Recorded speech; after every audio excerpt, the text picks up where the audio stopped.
I'm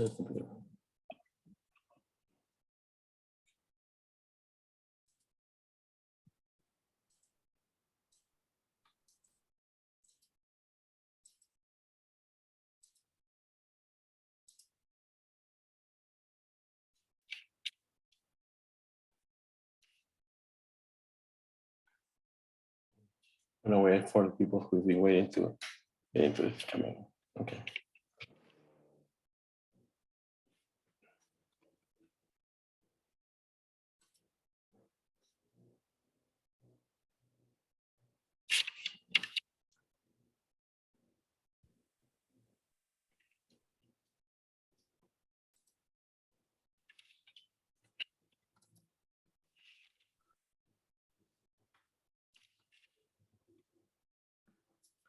Okay, good afternoon, buenas tardes. Welcome to our third webinar of the 2022 National Latino AIDS Awareness Day of the Latino Commission on AIDS. My name is Luis Alberto Mares. I am the Director of Community Mobilization at the Latino Commission on AIDS in New York City. And today I will be the host for this webinar. As you can see, and you receive an invitation, it's about monkeypox infection, how can it affect people living with HIV.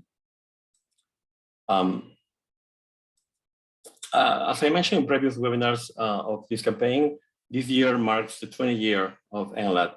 In 20 years, NLAT has evolved and changed and matured from a poster campaign where it started just promoting testing. And through the years, we have included PrEP, U+U, treatment prevention, and different things that have appeared during the 40 years of the epidemic. Last year, we acknowledged actually that this epidemic has 40 years with us, but this year we are acknowledging that advances have been made, like provide us with options and choices that we can make in terms of PrEP and treatment for HIV. Now we have medications that we can receive one by month, injectable, once a month or every 2 months to prevent or treat HIV, and that's a new option, a new choice that we have. And that's what the focus of this campaign this year is.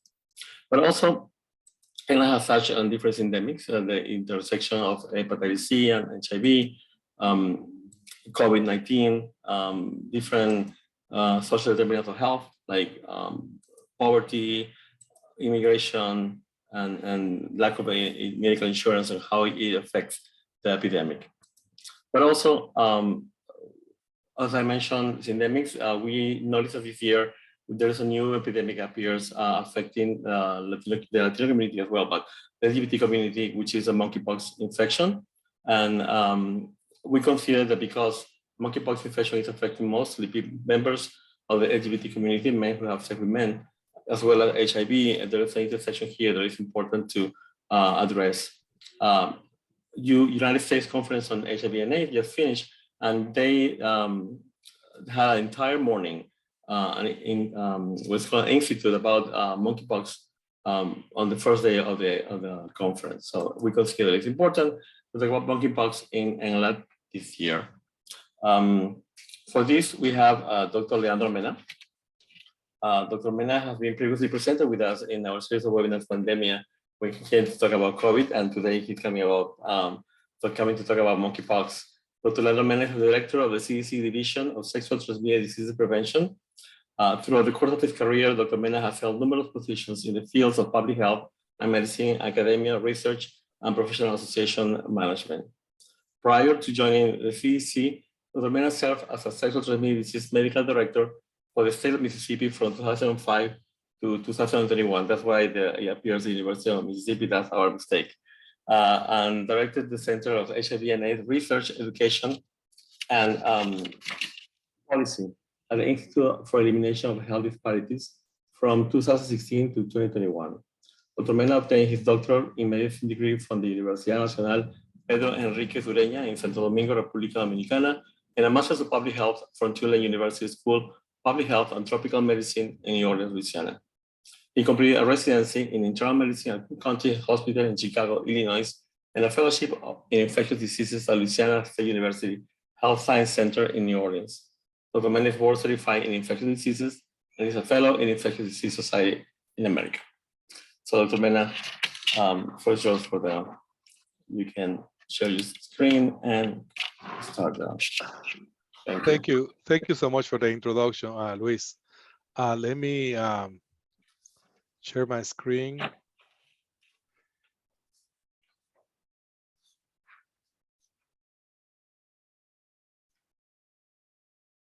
Okay. Can you see my presentation? Yes. Okay. So good afternoon, everyone. And again, thank you, Luis, for the introduction, and thank you for the commission for the invitation, to be here today to provide an overview of monkeypox and the current situation as CDC and its partners work to prevent the spread of the disease in the United States and around the world. So I have no conflicts to disclose. So today we're going to talk about, as I mentioned, monkeypox, an update on the situation. We're going to talk about the current epidemiology of monkeypox or the monkeypox outbreak, and then provide recent updates on our response pillars: testing, vaccine, treatment, and communication and outreach. And hopefully we'll have enough time, for your questions, to answer any questions that you may have. So let's go to our situational update. So monkeypox, the disease is caused by the monkeypox virus, which is an orthopox virus. Monkeypox is a relative of smallpox, but it has milder symptoms. Historically, monkeypox was a rare disease, most often found in Western and Central Africa. And cases were primarily, as I say, limited. You can see in the blue dots, those countries that have historically reported cases of monkeypox, while cases in other parts of the world had direct link to areas where the disease was known to exist for decades. During the 2022 outbreak, the number of monkeypox cases has climbed into the tens of thousands globally, with dozens of countries reporting the cases. As of October 11, 2022, the case count was 71,408 cases. But I think it's important to appreciate that although monkeypox has been diagnosed in 107 countries,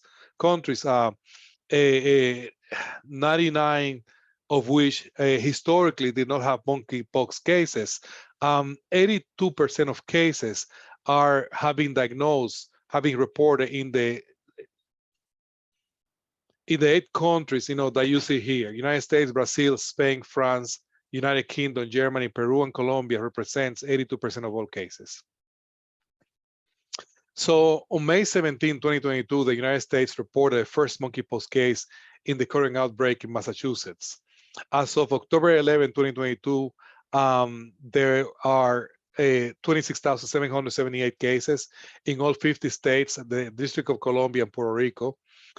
These case counts include those who tested positive for either monkeypox virus or orthopoxvirus as described in the 2022 monkeypox response case definition, which means that there is probably, also an underrepresentation of all monkeypox cases, as we know that many individuals who may have signs, symptoms of monkeypox may not be necessarily, reaching out, provide a clinician for a number of reasons. And sometimes if they do, clinicians may not necessarily have access to diagnosis. So these cases, may go undercounted. So we know that trends in the new case reported to CDC began to rise in July. And in August, they reached a peak with about 1,000 new cases reported daily. For the most part, reported case numbers in states have really aligned well with the size of their population. And in general, most populous states also have reported most cases. Based on analysis through September 23rd, 2022, the growth rates of the monkeypox outbreak in the US seems to be slowing down. And you can see in this graph where you can see the trends by racial or ethnic groups, we can say very confidently that the monkeypox outbreak in the United States seems to be slowing down for all racial groups. The slowing growth of the outbreak is likely due to a combination of many factors, including vaccination, behavioral change, and possibly increase in infection-acquired immunity among a segment of the sexual networks at the highest risk of infection. So here we can see the cumulative monkeypox cases per million by state. And you see, there, DC, Washington, DC is the real outlier. But overall, most states seems to be having flattening, of their a number of cases, the cumulative cases over time. So about the current epidemiology, we know that monkeypox cases are happening largely in men. Over 94% of all cases reported of monkeypox in the United States having among men, 74% of which report male-to-male sexual contact. We know that about 23% of those, men do not report recent male-to-male sexual contact, and we really don't know whether this is secondary to a change of the epidemiology or some kind of a different way of acquiring monkeypox, or perhaps some of the individuals who are being diagnosed with monkeypox may be less comfortable, disclosing male-to-male sex behavior. We know that women represent about 2% of all monkeypox cases, and we know that transgender women represent another 2%. Other identities are reported less frequently, typically below the 1%. The mean age, typically younger individuals, the mean age around 32, 33 years of age. So that's pretty much, kind of the age and gender description of cases. So this map basically shows the incidence or diagnosis rate per 100,000 MSM monkeypox in the United States, and the MSM population was estimated by estimating, and the MSM population who was at risk of monkeypox was determined by estimating the MSM who have PrEP indications who live in a particular jurisdiction, plus the MSM living with HIV. As you see, again, the darker color represent those states where the diagnosis rate is the highest of the MSM population, is the highest. So each week, jurisdictions report case data to CDC, and this slide basically shows how race and ethnicity distribution has changed over time. It shows that Black and Latino people are being disproportionately burdened of cases. So it's important that we incorporate equity into every aspect of our work. Race and ethnicity data are available for almost 68% of all cases overall. We have made tremendous improvement trying getting this data. So in the most recent weeks, we get about 75% of all the case reports actually have data. And we have seen is that almost 50% of cases being reported now are happening among African Americans. This proportion seems to be increasing. The proportion of cases among Latinos seems to be decreasing, and the proportion of cases among whites, it's seems to be stable. And not shown here, we also know that the proportion of cases among Asians seems to be decreasing. So in terms of common symptoms reported by people diagnosed with monkeypox, the most common symptoms are the rash, fever, malaise, and chill. But please note that rectal pain, rectal symptoms like bleeding, proctitis, can have been reported in at least 40 to 45% of individuals diagnosed with monkeypox, really calling for a syndromic approach that really takes into consideration, other STIs like syphilis, HSV, and other causes of proctitis when evaluating patients with monkeypox. So let's go to some of recent updates in the pillar. So HIV or recent sexual transmitted infections are common among people with monkeypox. We know that 38% of them had HIV and 41% had an STI in the past year. With 61% had either an HIV or an STI. So we really need to look at synergies, between STDs, HIV, and monkeypox programs and activities to address this outbreak. So we know that there are some differences, how monkeypox, may affect individuals living with HIV.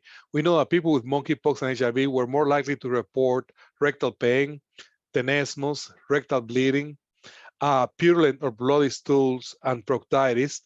They were also less likely to report lymphadenopathy, which is inflamed glands, and other signs and symptoms were similar among persons with and without HIV infection. So among 1,308 individuals, 66%, persons with information hospitalization, people with HIV were also more likely to be hospitalized when compared with individuals who did not have, were not living with HIV.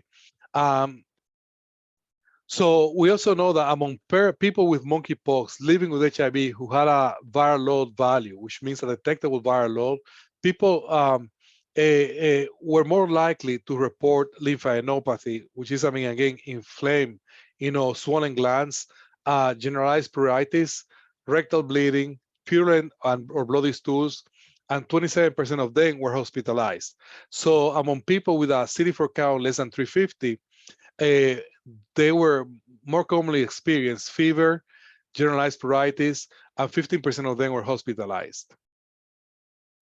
So it's important to recognize that on August 8, HRSA Ryan White program sent a letter to grantees informing them that Ryan White HIV program funds may be used to pay for fees associated with vaccine administration and treatment of monkeypox for eligible clients, such as medical visit costs, including personal protection equipment for staff, vaccination supplies, including copays and deductibles for insured clients. The Ryan White HIV AIDS program providers should continue to partner with health departments and work together to address monkeypox in their communities. Consistent with this, on September 7th, CDC issued a letter providing guidance to CDC-funded partners to encourage a syndemic approach to HIV, STD, and monkeypox prevention. The letter specifically encouraged awardees to use their grant resources, including funds or staff, for monkeypox activities. Examples could include, but are not limited to, disease intervention specialists conducting monkeypox contact tracing, establishing a testing or vaccination site for disproportionately affected populations, and conducting community mobilization and education events for monkeypox and COVID-19. So just a couple of weeks ago, SAMHSA actually, issued again another letter in support of individuals in providing mental health services to individuals who are affected with monkeypox. So again, that's all this is really demonstration of how the endemic approach, to monkeypox, makes sense. And from the federal government perspective, we're trying to do everything we can to really kind of facilitate at the local level the breathing of the funding around the needs of the individuals who are affected by monkeypox. We are requesting a 4.5, the federal government is requesting a 4.5 billion package to address crucial needs and support our efforts to combat monkeypox. And this funding includes 1.6 billion to procure additional vaccines and therapeutics and to expand domestic vaccine manufacturing capacity, 2.1 billion to expand testing capacity and to provide testing and vaccination services, including HRSA, the Bureau of Primary Health Care, the Division of HIV, as well as CDC, 600 million to support global efforts to combat the HIV virus, and 100 million to high-impact research efforts, including vaccine testing and rapid test development. We know that this request was not included in the CR, but there will be a new opportunity, at the end of the year to include this request in the omnibus law. So when it comes to testing, there have been nearly 150,000 people tested with a community positivity rate of 28%. In this graph, you can see how the overall demand for testing has really gone down as the number of cases of monkeypox number of cases reported has been decreasing. So there have been nearly, as I say, 105,000 people tested with a community positivity rate of 28%. And back in May, we were able to conduct about 6,000 tests per day. But now we can conduct up to 80,000 tests per day with both private and public laboratories. And we're currently using about 94% about 96% of our testing capacity is currently available for testing for monkeypox. So with vaccines, there are currently 2 vaccines licensed for the prevention of monkeypox. Jynneos, which is an FDA approved, is FDA approved to prevent smallpox and monkeypox in people at risk, can be administered subcutaneously or intradermally to individuals who are 18 years of age or older. Because Jynneos is licensed as a 2-dose series, CDC continues to recommend 2 doses of Jynneos vaccine to prevent monkeypox disease, regardless of how it is administered. The 2 doses should be given 20 days apart. A subcutaneous dosing is recommended for children and for people that may form keloids. So ACAM2000 is an older vaccine against smallpox that is effective, but has a higher risk of serious adverse events.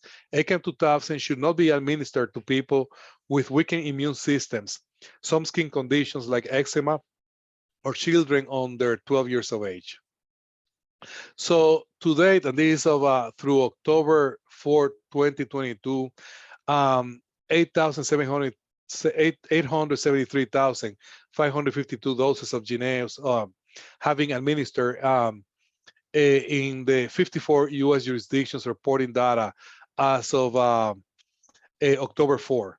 Also from the graph, you can see an overall reduction in the number of vaccines administered, with the most recent data showing the number of second doses administered is exceeding the number of first doses administered. You see the second doses in light blue, first doses in dark blue. So now we have adequate vaccine supply. We really need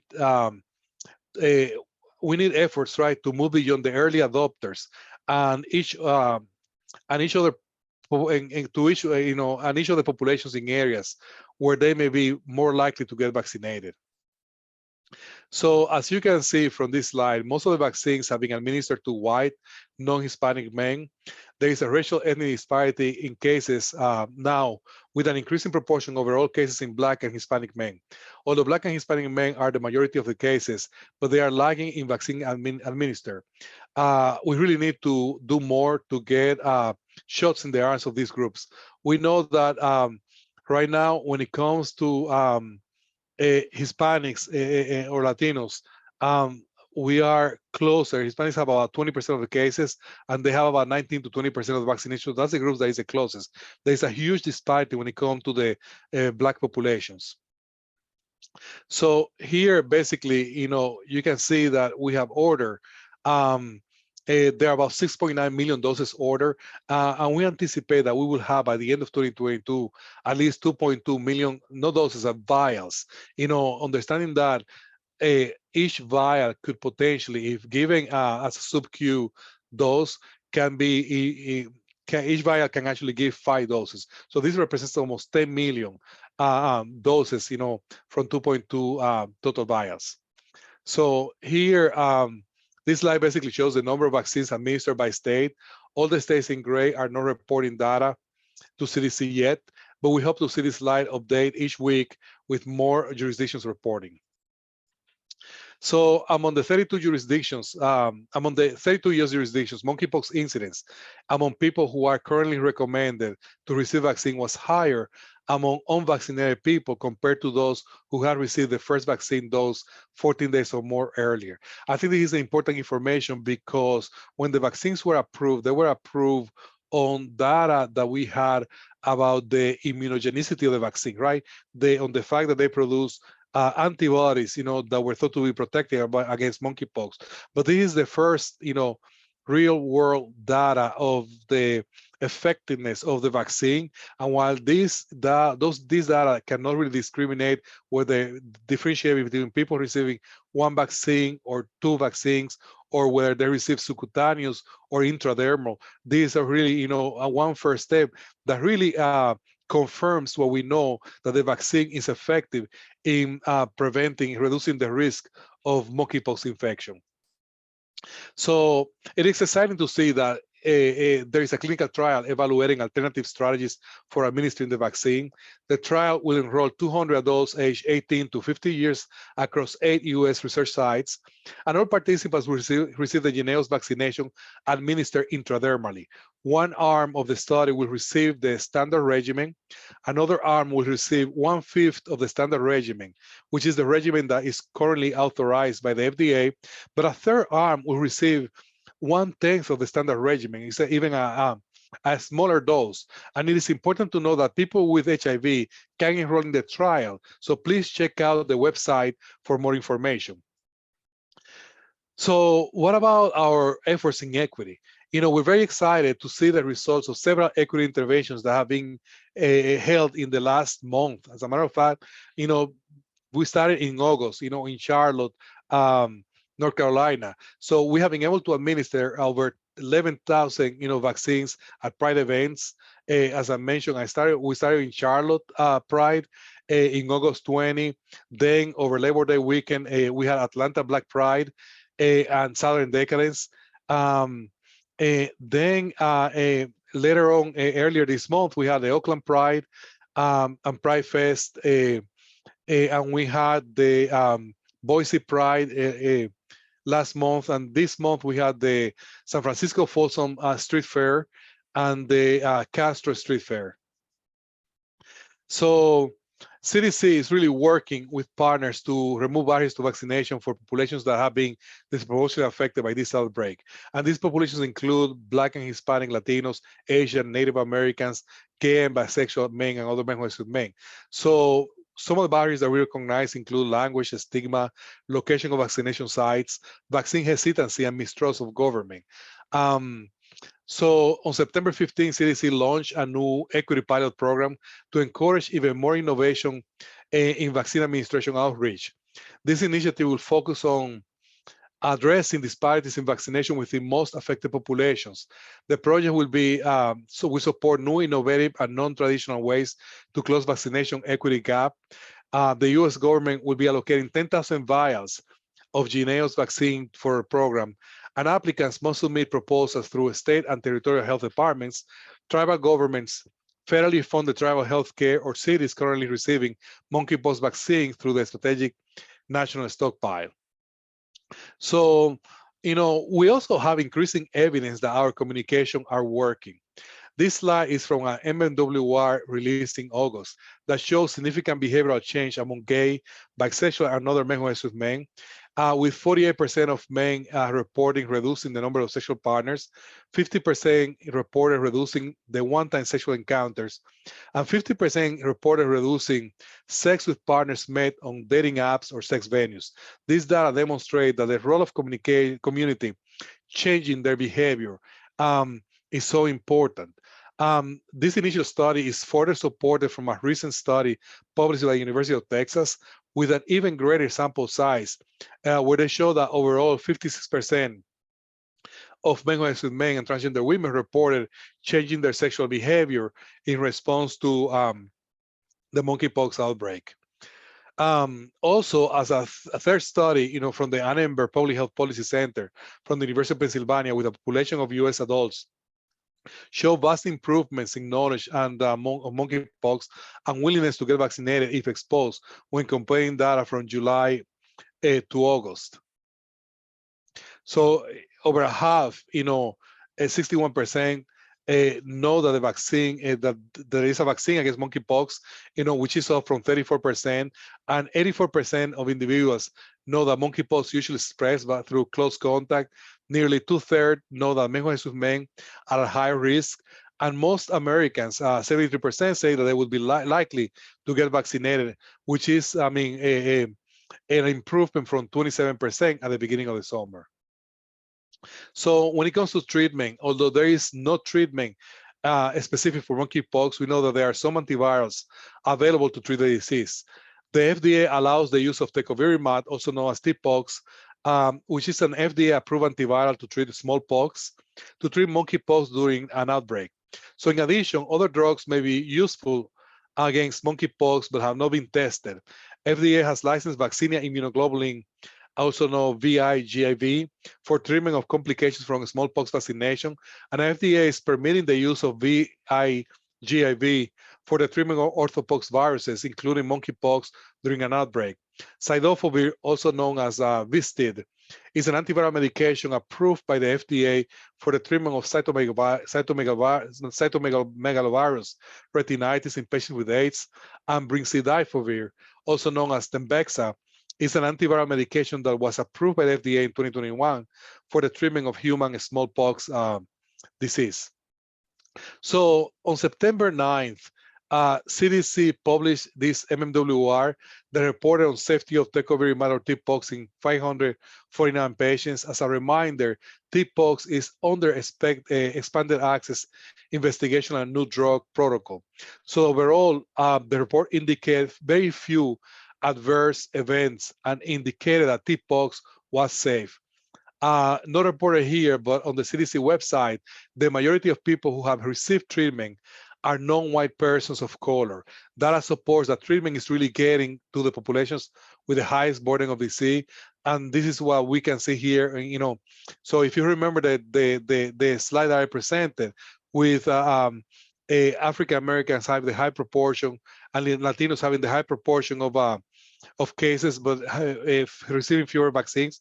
Here we see with the treatment, it seems that there is a much better parity, right, in equity in terms of making sure that those individuals who have the highest number of cases are also receiving the highest number of having access to the highest to treatment. So again, in terms of this cumulative numbers of TPOXX prescribed by patient, this chart looks very similar in terms of race and age to the chart that I show you with the report of cases. So recent communication from the FDA has really raised the specter of potential drug resistance and encouraged judicious use of TPOXX. It's important to recommend that this is the first-line treatment for orthopoxviruses, but I think it's also a message, right, that is so important to emphasize. To prevent resistance, it's not only important to make sure that we use judiciously the treatments that we have in hand, but also that we prevent infections. And the way that we prevent infections is making sure that we assure, right, equitable access, to the vaccine that we have available and we know works to all those individuals who could be potentially at risk of getting this infection. So CDC recently released additional guidance for TPOXX use with an emphasis on focusing on people with the highest risk factors for adverse outcomes. So when considering the use of TPOXX, clinicians and patients should understand that the overall lack of TPOXX effectiveness data to date in people with monkeypox, including which patients populations might benefit most, data suggests broad use of TPOXX could promote resistance and render the drug ineffective for some patients. So when TPOXX is recommended, early administration of TPOXX is best, right? Providing treatment early on, shortly after people develop symptoms. And TPOXX can be considered, should be considered in patients with involvement of anatomical areas which might result in serious disease, including scarring. We're talking about people who have lesions in the rectum, meatus, or the oropharynx. People with any kind of immunocompromising conditions, including HIV or AIDS, children younger than 8 years of age, people who are pregnant or breastfeeding, people with certain skin conditions, infections or conditions. Simultaneously, CDC released additional guidance on the use of pain control and pain management for less severe cases of monkeypox. For most patients with a healthy immune system, it's important to know that supportive care and pain control is probably going to be enough. So NIH is also has also started a STOMP study on September 9th. This study of tecovirimat for treatment of human monkeypox is an NIAID-funded clinical trial led by the AIDS Clinical Trial Group to evaluate the effectiveness of the antiviral tecovirimat, also known as TPOXX, for the treatment of human monkeypox infection. Adults and children of any age with monkeypox are eligible to enroll in this trial. So this is the information of the STOMP website. Please, again, anyone who may be interested in participating can reach out the site and get enrolled in the study. So I think that ends my presentation. I really look forward to any of your questions. Thank you. Thank you, Dr. Mena, very much for your presentation.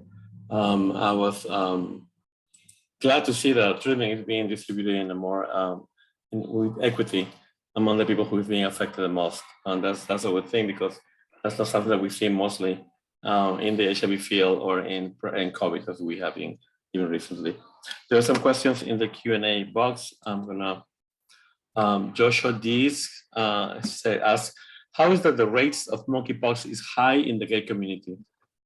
Yeah, Joshua, that's an excellent question. You know, monkeypox, right? It's a disease that, we know that was recognized first in the 1950s, in a laboratory. So monkeys actually was found in a laboratory in Denmark. Then it was recognized that this is the reservoir is not known, but it's a zoonosis, an infection that exists in animals, right?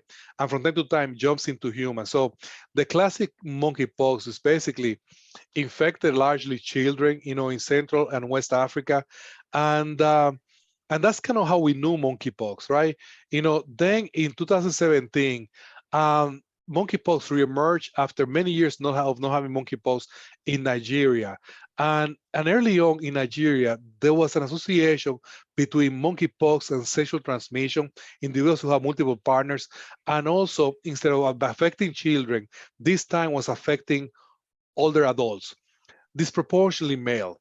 But Nigeria is one of those countries where homosexuality is punished by death, right? So it becomes a difficult, difficult to really understand, whether in those days, monkeypox was already circulating in certain networks, right, of MSM. But what we know is that early in 2022, right, monkeypox jump into networks of social and sexual networks of men who assist with men, and probably its transmission was amplified by some, large kind of events, in Europe, right, jumping from to different places. So basically, it's an issue about social and sexual networks, almost like that.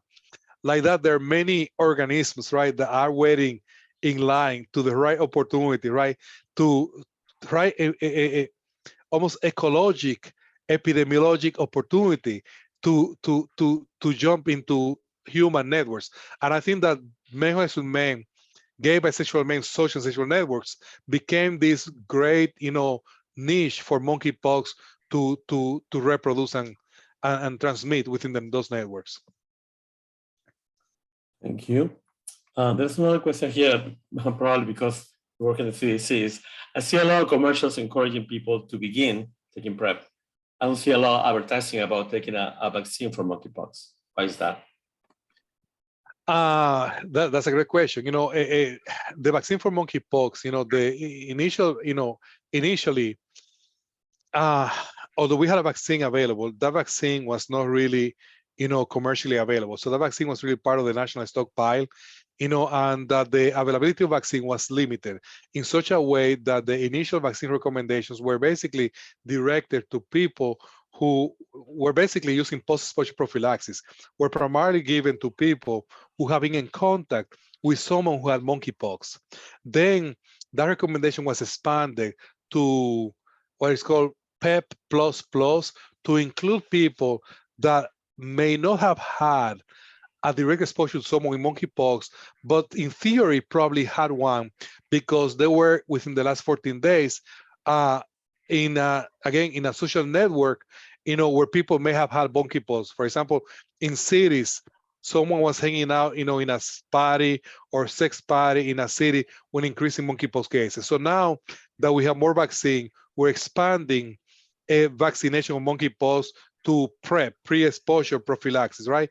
To a PrEP a stage where basically the vaccine is being recommended to men who still to a higher risk group, men who have more than one sexual partner or who have tested positive for STIs, but what I think is that over time, as more vaccine becomes available, the recommendation will be for sure that this vaccine should be given to anyone who has sex with men without necessarily having to go through any risk factor. There's a lot of conversation, right? Because again, CDC recommends, and at the end, local jurisdictions decide how they administer the vaccines. And there's a lot of conversation about whether people should be forced or asked to report, right, on potential behaviors that people find embarrassing, or uncomfortable to disclose, right, in order to get the benefits, of a health intervention. So I think that more to come around that, and I really believe that as we get more vaccine doses, and as you saw by 2012, by the end of this year, we should have at least over 2 million vials, that if given intradermally will give us, more than 10 million doses of vaccines that really, should really increase access to vaccine at a broader, population, out of which I think that because of this disproportionate risk that exists among men who are with men, right, gay, bisexual, same gender loving, other men who are with men, they should be,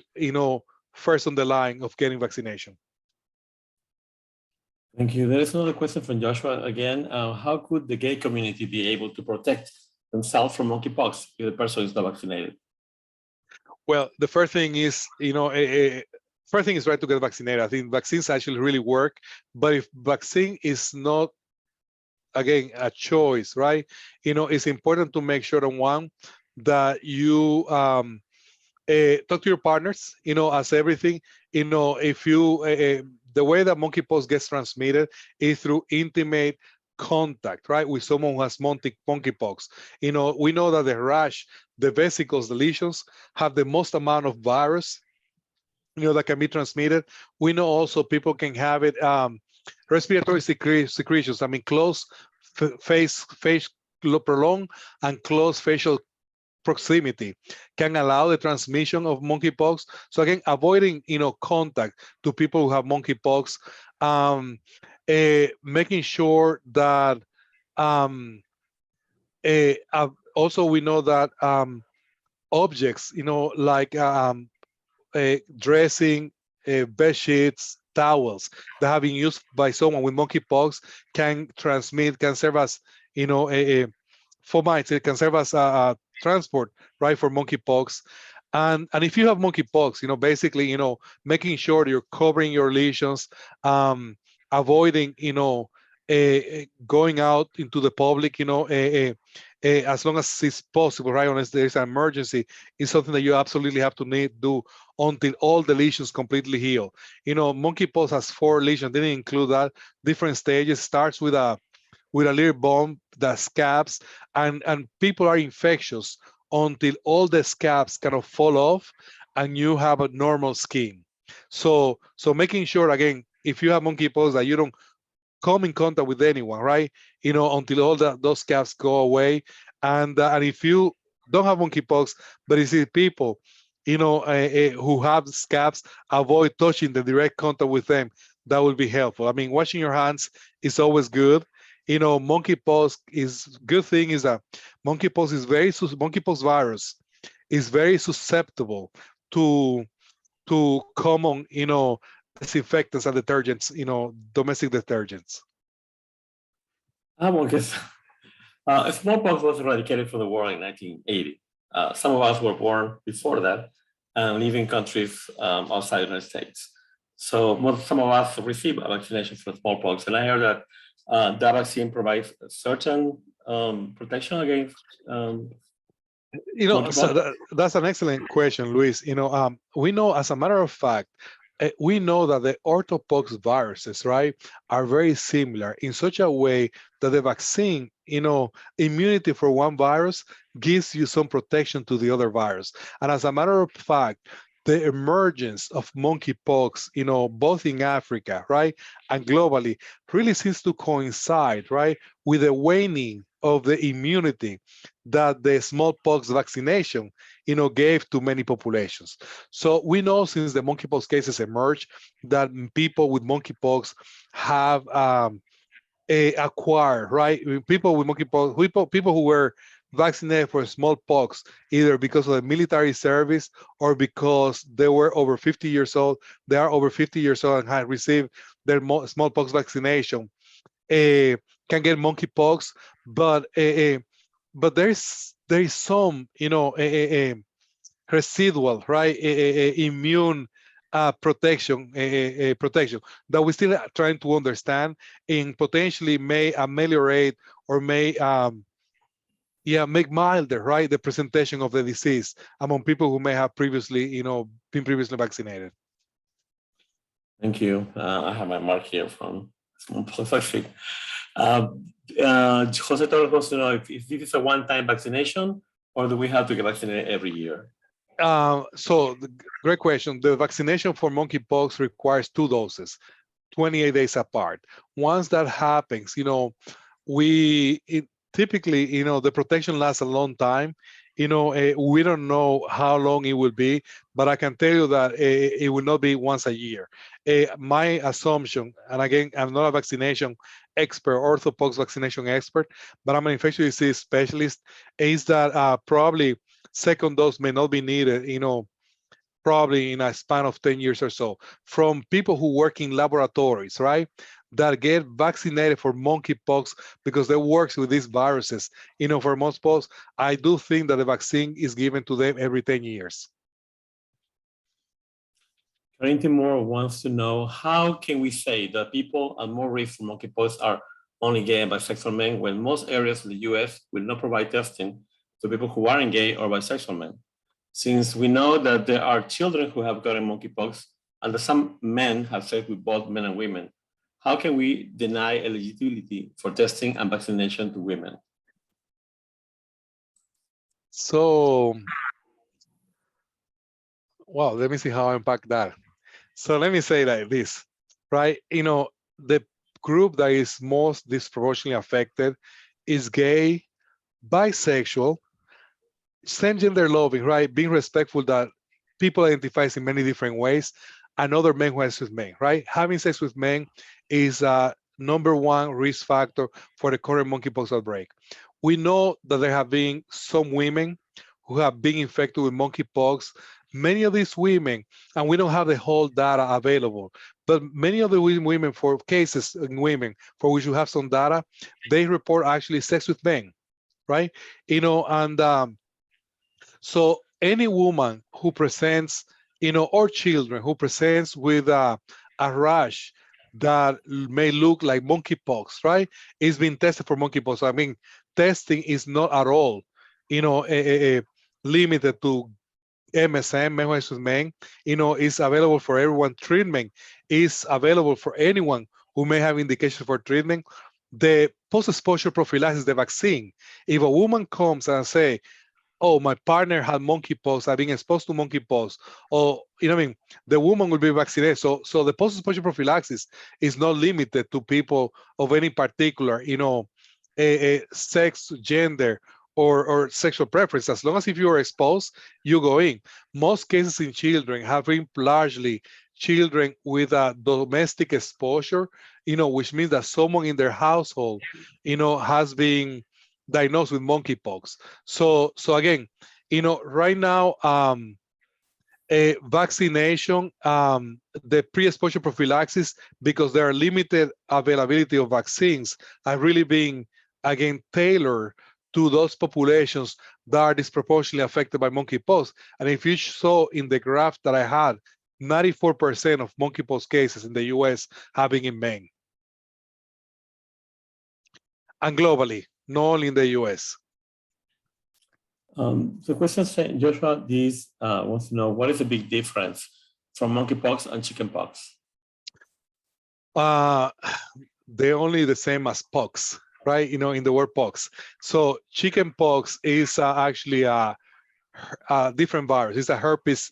It's in the family of the herpes viruses, right? And it's a mild disease. The lesions are a lot smaller, and the way clinically how they differentiate is because when you get chickenpox, all the lesions are exactly in the same stage. You have a you have a little, a little rash first, erythema, then it gets a little bump. It becomes a pustule. The pustule becomes a vesicle, and the vesicle becomes opens up an ulcer, and then the scab. So everything happens at the same time in all of them. One thing that is characteristic of monkeypox is that lesions are at different stage. In different parts, they're in different stage, and that's one of the core differences between smallpox and monkeypox. They also deletion for chicken pox. Sorry, I'm talking about chicken pox and monkeypox. Oh, hold on. Let me see what the question was.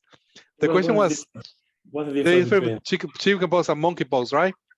yes. Right. The other thing is that the vesicle from chicken pox, you push it and it breaks really easy, right? The vesicle from a chicken pox is a little bit harder to break. As a matter of fact, when you try to swab it for diagnosis, you're expected to do a really vigorous swabbing, and the lesion will not break.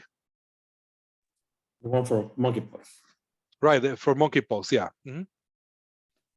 I think this question was already answered. Every year, the people need two doses of monkeypox vaccine or only one. It's not gonna be an annual thing. Mm-hmm. Yeah. How long does the virus live on for mites? So, boy, I don't. So, so it depends, right? We know that it lives a lot longer in surfaces that are porous, like towels, like clothing, like fabric material, versus smooth surfaces. You know what I mean? And but it can last. There was a study actually published in MWR where the houses of two individuals who had monkeypox were basically swab all over, and there was DNA of the virus,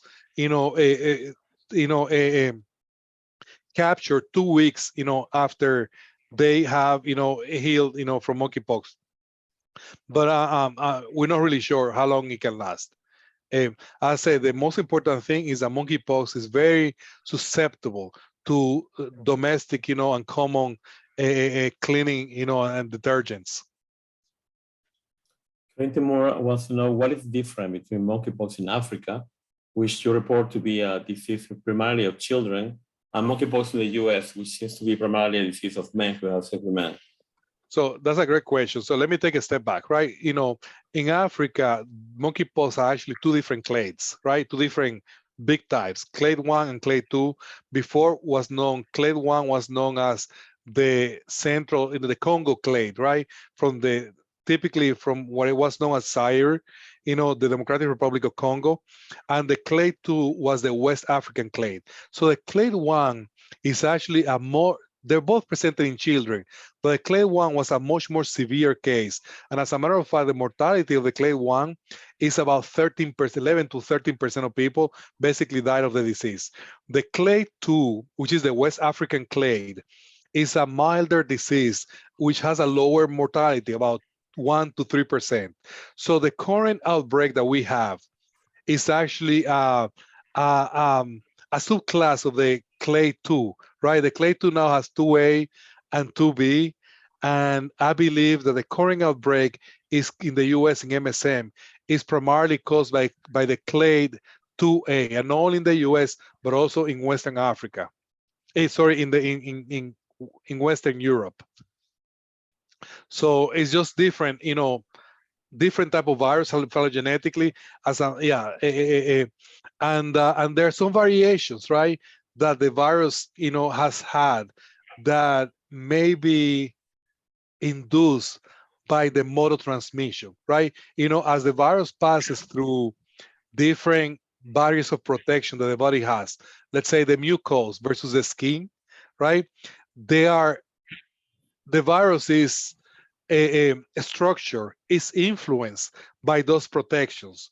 So the virus that is currently circulating, may have changed, perhaps by the different way how it was being transmitted, as opposed to being transmitted from touching an animal, or what I mean, now it's being transmitted through close, intimate contacts, including, sexual intercourse, the penis, anus, kind of a connection.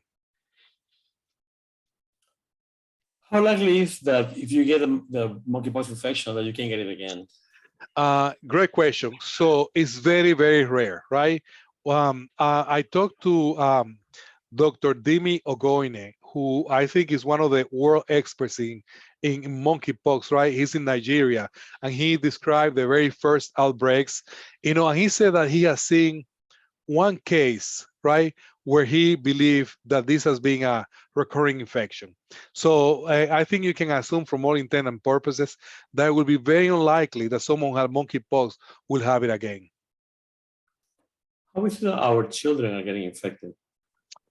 There have been very few cases in children, but most children are getting infected primarily from direct contact, household contact, or people who have monkeypox. If a person gets only the first dose of the vaccine, but not the second dose, is it possible that the person can get monkeypox? Yes, we know, again, we really, the monkeypox vaccine is 2 doses. So if you get only 1 dose, you don't have complete vaccination, and there is a chance that you're gonna get, as a matter of fact, there is data that will be shown later that there are breakthrough infections, much higher when people has only 1 dose of the monkeypox vaccine, that after people have had, protection. Full protection from monkeypox is achieved 2 weeks after the second dose, right? 2 weeks after the second dose. So we know that there can be breakthrough infection after the first dose. We know it can happen after the second dose, much higher than what's going to happen after 2 weeks after you have received the second dose. But having 1 dose or receiving a second dose and not reaching the 2 weeks, it still provides you some protection. No complete protection, but some protection, does it? So we don't know, Luis. I mean, I think the assumption is that yes, it provides some protection, but we remember, this is because monkeypox was not a common disease. The way we were able to figure out this works was basically giving the vaccine to people and seeing if they make antibodies against that, right? We say, oh, those antibodies are correlates of protection.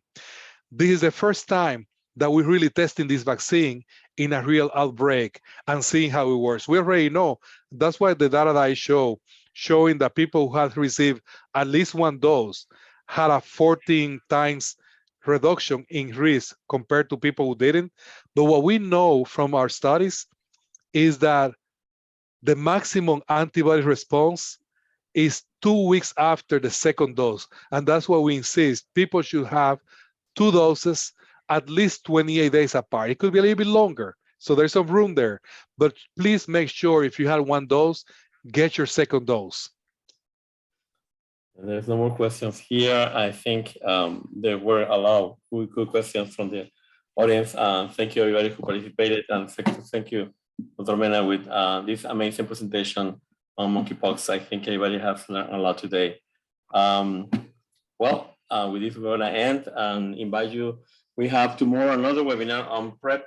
HBU is gonna present the PrEP tendencies with differences in ethnicity in the population of the United States.